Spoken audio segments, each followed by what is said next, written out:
Se nos fue Carlos Rabascal, la agenda. Hoy día estamos con el candidato a la Asamblea Nacional por Centro Democrático, UNES, Unión por la Esperanza, el abogado Fernando Cedeño. Fernando, buen día. Buenos días, Argemiro. Aquí, bueno, escuchándolo a Carlos, realmente dejó muy poco por decir, pero sí es importante decir algunas ideas fundamentales. Uno, de que nosotros somos la única candidatura de todas las otras, tanto para presidente como para asambleístas, que nuestra propuesta es viable, posible. Nosotros no venimos de manera demagógica a prometer lo que sea. Si tú comparas alguna de las otras candidaturas, incluso si analizamos el debate, nos podemos dar cuenta, por ejemplo, de que algunos acogen algunas ideas nuestras del plan de gobierno nuestro, porque al final nosotros, cuando gobernamos con el compañero Rafael Correa, lo hicimos, transformamos el país. Ahora el reto de Andrés y de Carlos Rabascal es precisamente hacerlo mejor, porque efectivamente la obra humana siempre es perfectible y hay que mejorarla. Entonces, debido a esa obra humana, Fernando, qué fácil que es hacer campaña por correísmo en Manaví, ¿sí o no?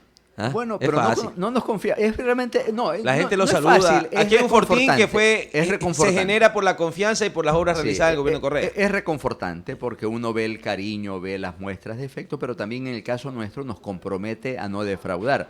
Nos compromete a... ¿Por qué? Porque también hay un sentimiento de nuestro electorado que nos dicen, nosotros no queremos que nos traicionen. Nosotros no queremos que sean como esos asambleístas que están terminando su periodo, que incluso recuerda Argemiro que fueron electos por el proyecto y que traicionaron. Y ahora sabemos Y que por habían qué. jóvenes, la gente pide jóvenes y jóvenes fueron los que decepcionaron, ¿no? Así es. En el caso de Mendoza es el ejemplo típico de eso, porque el tema de la corrupción no es un tema ni ideológico ni ni de edades, es un tema intrínseco de la individualidad humana. Entonces, para nosotros lo que nos hace, y en el caso mío, es no defraudar. Y eso me preocupa porque tenemos que estar a la altura para elevar, Claro. para elevar incluso el nivel de la representación al Parlamento de Manabí. Hay muchos que dicen que por el método de Wester, que según veo, tengo una información de que parece que no va a ser tan peleada la cosa. Según hay personas, analistas políticos, ¿no?, de los grandotes de Quito y Guayaquil, dice que por el método de Wester vamos a encontrarnos con una asamblea atomizada en la próxima asamblea. Y que para llegar a algunos acuerdos habrán bloques de A1, de A2, de A3, de A4 asambleístas y que puede haber incluso hasta más reparto que en esta anterior asamblea que la que vivimos de la pandemia y de la emergencia sanitaria. Por eso el tema de la gobernabilidad es importante. Por eso cuando se diseñó el método de Hong era precisamente para que el gobierno tenga mayor nivel de representación. Pero la democracia ecuatoriana al final debe ir fortaleciendo. Las democracias sólidas son aquellas que su institucionalidad es fuerte. Yo siempre me opongo cuando se tratan de descalificar. Por ejemplo, escuchaba a un candidato presidencial decir vamos a reducir el sueldo de los legisladores, ¿no? Y ahí vamos a ahorrar tanto. Ahorros pírricos. Yo creo que tenemos que dignificar la acción política. La acción política es una de las acciones más sacrificadas que uno tiene, porque al final sales de tu zona de confort y te expones incluso al dictamen público. La campaña sucia también. A todo, te quitas tu privacidad, te quitas eso, No, pero lo haces en función del servicio, como nosotros entendemos, y aquí está Lucho, se puede decir que es una persona con una profunda convicción política, porque en su ADN natural está el sentir, y uno se mete en política porque quiere servir, porque quiere ayudar a la gente. Y esto es un tema de convicción, por eso los principios ideológicos son importantes. ¿Qué diferencia, Fernando, hay en las campañas de hace 20, 30 años que eran a bala, a palo, a puñete con ahora? Muertos habían en campaña anteriormente. ¿Qué diferencia hay ahora? Bueno, yo creo que ha evolucionado mucho, ha ido cambiando desde el retorno a la democracia, para no irnos de muy lejos, porque podríamos hablar desde la década del 50, entre velasquismos y liberales. El 79 creo que fue. El retorno a la democracia, sí. Roldós, Sicto, ya. y Raúl Clemente Huerta.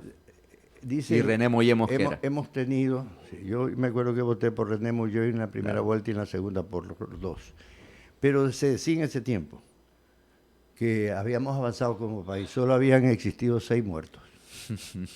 Solo 6 muertos. Y eso que esa campaña, y vemos que al final no avanzas mucho. Por ejemplo, una de las campañas sucias que tratan de hacernos a nosotros, al compañero Andrés, es meter miedo, ¿no? Por ejemplo, que nos vamos a convertir en Venezuela, que vamos a convertir que no vamos a salir de la dolarización. Claro, y eso es descontextualizar, porque no ha habido gobierno que más haya fortalecido la dolarización que nosotros.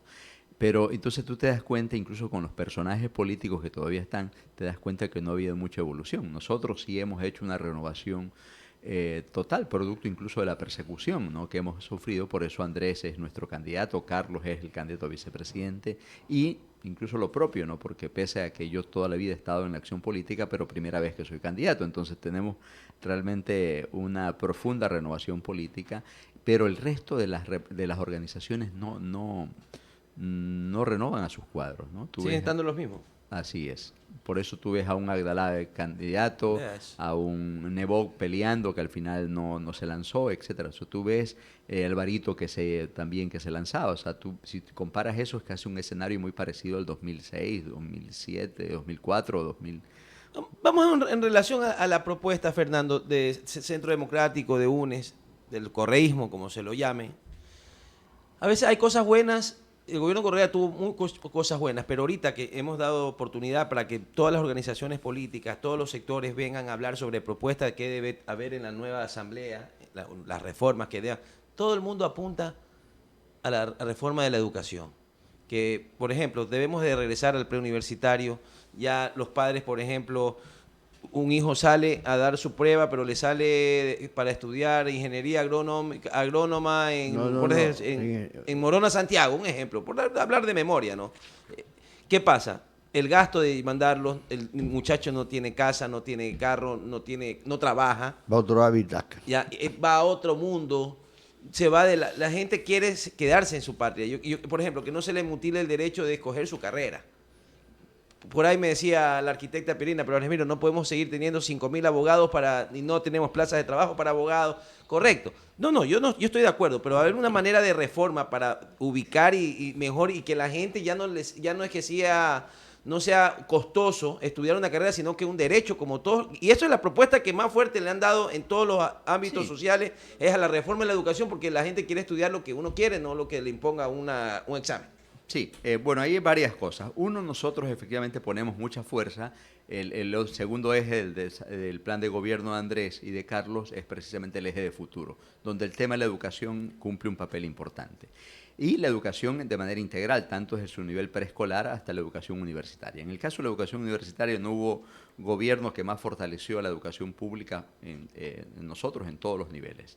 Y tenemos que hacerlo mejor. Efectivamente, el tema del examen de admisión o el examen de ser bachiller causa problemas. Uno, porque yo creo que uno de los problemas, y esto es personal, y esto lo he escuchado mucho en personas como, por ejemplo, Vicente Vélez. Vicente es una persona que hace sus cuestionamientos al tema del ingreso. Y él dice, tú no puedes medir a todos los bachilleres por igual. O sea, tienes que generar un examen no estandarizado, como es actualmente, sino diferenciado. En función, porque no es lo mismo un bachiller del área urbana que el área rural. Correcto. No es lo mismo un bachiller de un colegio público. De físico, matemático, químico, Así biólogo. es. Entonces tú tienes que al final mejorar primero eso y después estandarizarlo, pero por ahora no. Segundo, hay que ir a la ampliación de cupos de las universidades y la oferta, la diversificación de la oferta.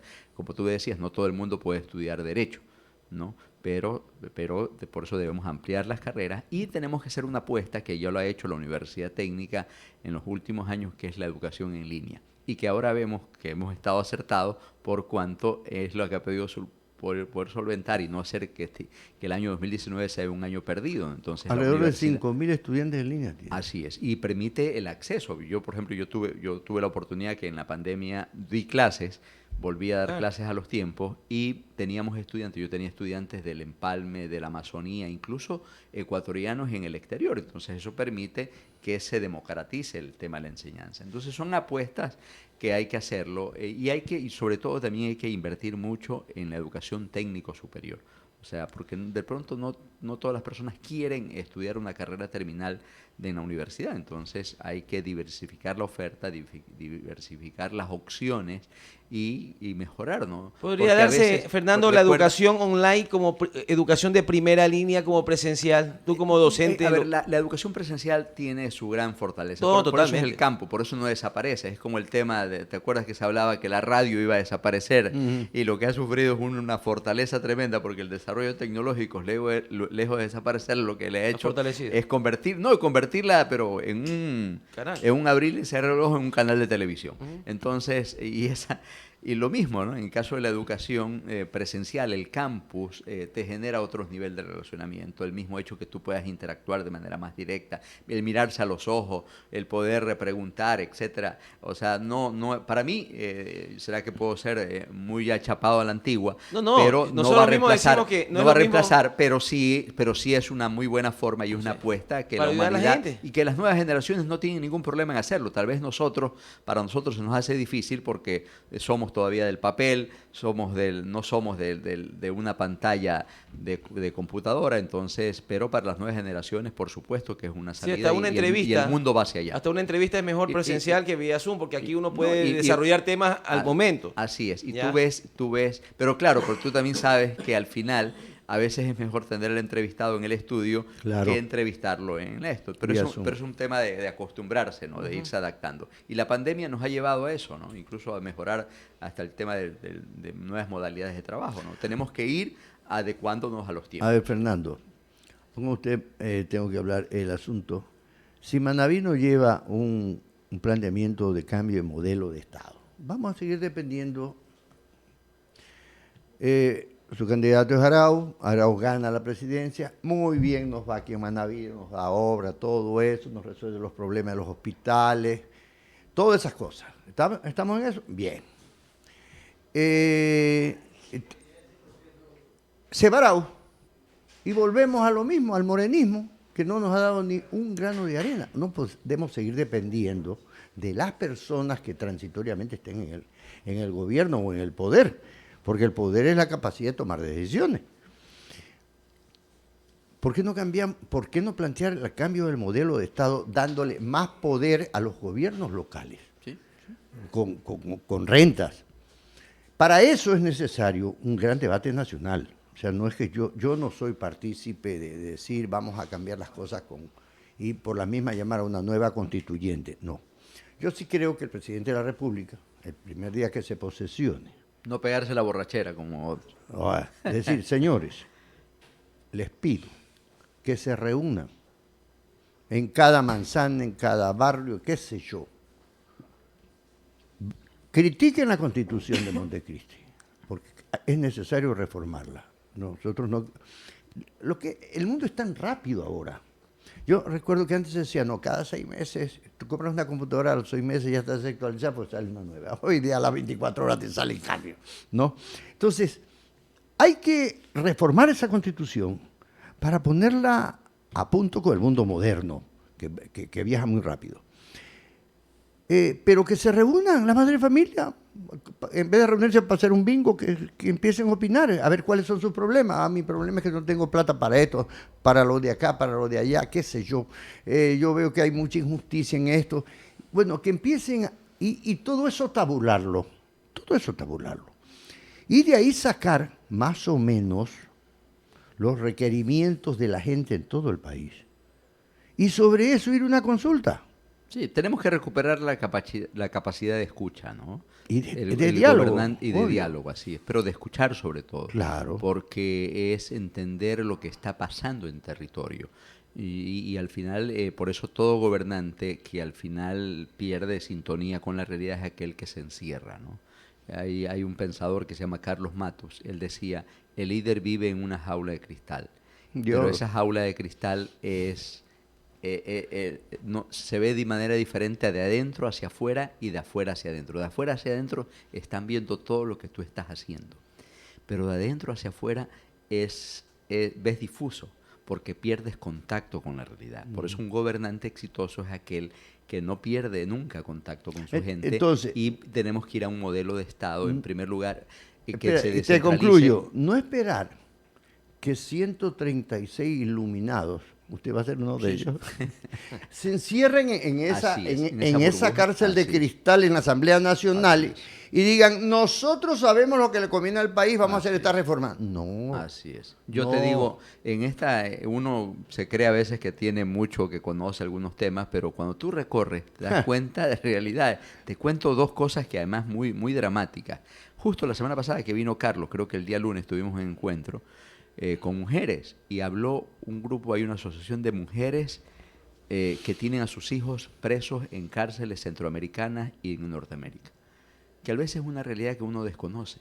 Traerlos. Traerlos, tenemos que extraditarlos, pero es un problema de ecuatorianos y es una pena saber que no tienes un Estado que se preocupa por la gente. No. Entonces, imagínate que este gobierno, desde la Asamblea, suprimieron las casas legislativas, que era una forma de acercar, tienes que hacer consultas previas a esta función del Estado, que es muy lejana. Además, su estructura está hecha que esté centralizada, pero las comisiones, por ejemplo, previo a la elaboración de las leyes, tienes que escuchar a los involucrados, a los diversos involucrados, porque en un problema, para buscar una solución, tienen que intervenir todos los involucrados. O sea, no puedes tú reunirse solamente con un sector. Imagínate que se crea una ley de pesca que afecta gravemente a los pescadores artesanales. Entonces, no es posible. ¿No lo escuchaste? Así no escuchaste, no. Y claro, en esos lobbies, porque hay grupos de presión que ejercen y terminan ganando. Eso es cuando no se gobierna en función de los intereses de los que más necesitan. El arte del gobernar, alguien decía, es que en la toma de decisión que tú hagas, afectes a los menos posible. Expectativas para el 7 de febrero. Muchas. Bueno, una... A ver, ya le digo la información que tengo yo. Ya, a ver, tengo vamos. unas encuestas que le pondrían 4 al correísmo en la zona sur, 3 en la zona norte, con Nilton Díaz y peleando Tainí Vera con Sandro Vera de la 35 en la zona norte. En el mapeo nuestro en el norte no sale la 35. La 35 tuvo una votación interesante en la elección anterior. Producto de la confusión, fue en el único lugar donde ganó Ricardo Zambrano, Sí. pero es en Pedernales. Yo no Que ganó en la alcaldía ya. No sé, sí, que permitió incluso ganar la alcaldía, pero ahí era porque en la zona rural todavía la gente no sabía que en ese tiempo estábamos en la 5. Yo creo que las constituciones han cambiado. Y para presidente, para que Ya. haga el análisis, 63% para Andrés Araújo en la provincia de Manabí. Ahí. ¿Usted cree eso? Y puede ser más. Carlos Rabascal me dijo que era un poco más. ¿Ah? Sí, yo creo que Carlos mantiene una información mayor. A mí me gusta uno tiene que no caer en el triunfalismo, por eso hay que trabajar duro y efectivamente tú, Argemiro, me decías, cuando tú ves el cariño, tú recorres, ves que para uno, no es que es más fácil, pero sí es reconfortante hacer campaña. Por ejemplo, yo a veces tú amaneces, no sé, que no tienes dinero, alguna cosa, y sales a recorrido, pero el salir a recorrido para mí me reconforta, me dinamiza, me inyecta adrenalina, Se me llena de entusiasmo porque te ves el respaldo popular. Y claro, y la preocupación es no defraudar ese nivel de confianza que tenemos que recibir en las urnas este 7 de febrero. Entonces, efectivamente, esta es una campaña muy cortita, que ya faltan muy pocos días. 20 días, entonces pero no sé si se cuenta el día 7 o el día 4, porque hasta el 4 sería campaña. No, recuerda que el 5 y el 6 y el 7 son los días que más se trabaja. Hasta el jueves se puede Hasta hacer el jueves campaña. 4, así es. Pero las elecciones son el domingo. Así es, el domingo, ¿no? Estamos igual trabajando en el tema del control electoral. Efectivamente, Manabí es un baluarte de la Revolución Ciudadana, incluso en momentos muy duros, como fue la consulta popular. En la consulta popular, a ti, Lucho, te recuerda que éramos solos. Incluso yo creo que era uno de los pocos voceros a favor del no, porque todo el mundo era en contra, ¿no? Y al final nos tocó enfrentar. Y Manabí, incluso ganamos en cantones donde nunca fuimos a hacer campañas como Olmedo, ¿no? O sea, hay reductos muy fuertes que nos permiten consolidar ese triunfo. Igual tenemos estructura, igual no dejamos de trabajar un solo día. Estas visitas, por ejemplo, con Carlos, nos ayuda a que nuestro voto duro se consolide, se motive y se reconforte, ¿no? Porque tienes tú estos recorridos que a la gente la llena de mucho entusiasmo. Hablando como tecnócrata, te voy a dar otro insumo en territorio. Te salió bien. Está bonito. Bueno, mira, es que nosotros no podemos seguir manteniendo un modelo que es el modelo que nos dejó la Revolución Francesa, ¿no? Sí. La división de los tres De los tres poderes, poderes. que son igualitos.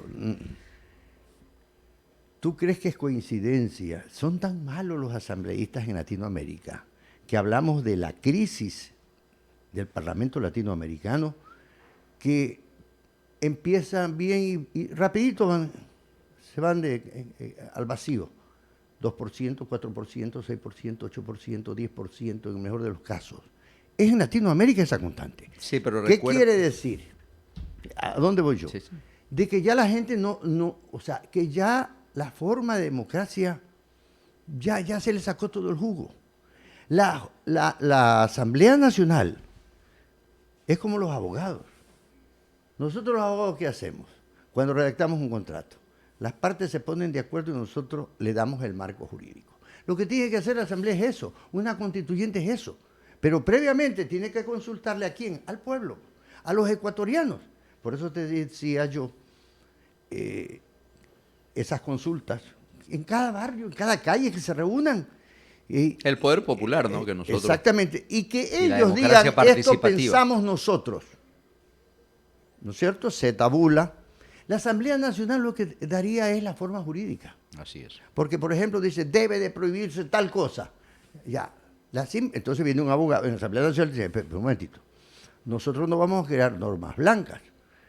¿Cuáles son las normas blancas? Que te prohíben algo, pero no te sancionan si tú incumples eso. El problema, Lucho, es que siempre las leyes y el poder ha estado al servicio de los que más tienen.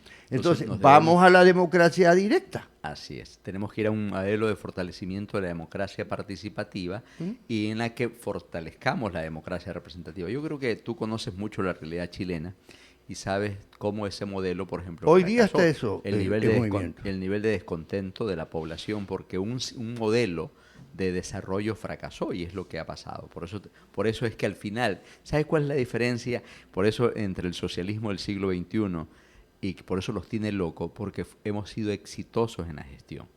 Porque ellos no esperaron, porque no es el viejo socialismo estatista, ¿no? Que estatizaba todo.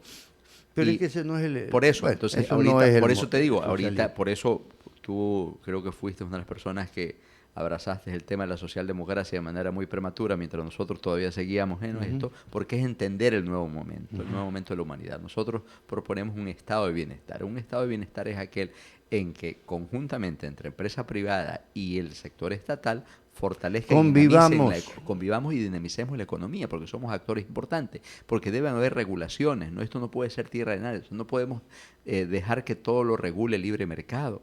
Tiene que haber un Estado que se preocupe por la salud, por la educación, para generar bienestar a la población y, por supuesto, y para que los empresarios responsables cumplan con sus obligaciones, por ejemplo, de carácter tributaria, de afiliar a sus trabajadores a la seguridad social, pero que también inviertan su dinero en temas productivos, porque hay una contradicción dentro del capitalismo que es gravísimo entre capital productivo y capital financiero. Entonces, por eso tú ves que a Lazo incluso ni ciertos grupos empresariales lo respaldan, porque lo ven a él como su adversario. No, él se maneja con capital especulativo, vamos Así a hablar es. claro. Gracias, Kiko. Van a ser las 10. Ojalá que todos los candidatos asambleístas tengan la capacidad y el conocimiento que usted tiene. Le agradezco. Porque usted no va a la asamblea a dar insumos. O sea, en la asamblea vas a discutir temas políticos. Así es. Ya, y deberían de tener por lo menos conocimientos básicos de cómo mejorar la política, de cómo mejorar la democracia, cómo cambiar el modelo de Estado. Pero lamentablemente van a la asamblea sarta de ignorantes. Sinceramente, que cuando van al exterior y hacen una pregunta da vergüenza. Yo prefiero decir, oye, no, yo no soy ecuatoriano, soy peruano. Yo no lo conozco. Ni lo conozco. Gracias, Fernando. Gracias, Lucho. Gracias, Argemiro, ¿no? Por la invitación y muy gentil. Bueno, Buenos días. ¿nos vamos, Remiro? Sí, de mi parte.